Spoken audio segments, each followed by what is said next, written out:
This is our peanut butter blast. Fresh milled oats and garbanzo bean flour, California peanuts, and peanut butter. And this is highly unique. Now, since this was done as of last week, we also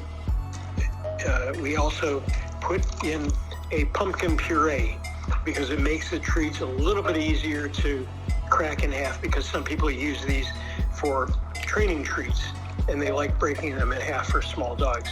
So we're using a pumpkin puree, which is delicious.